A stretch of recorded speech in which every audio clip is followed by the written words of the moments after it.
नमो नमो जगिदम भक्ति जनों के काज है तुमा माँ करती नहीं विलंब।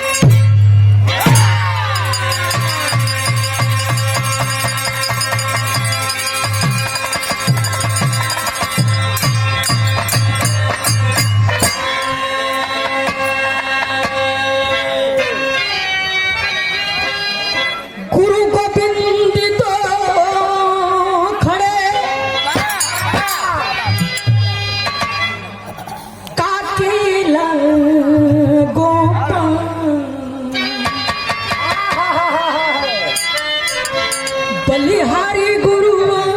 पुकी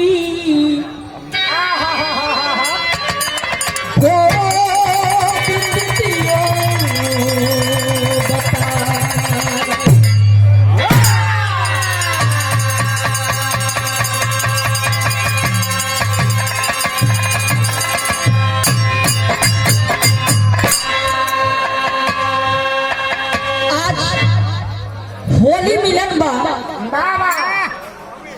और बजरंग बली के स्थान पर विरहा के गीत संगीत होत बा और बाबा हरसु परम जी के ई धाम हो जे भी आवेला वो खाली हाथे लौट के ना जाला। और हरसु पर बाबा के धाम के महंत जी कैमूरी जी चैनपुरी बाबा आप जिन्होंने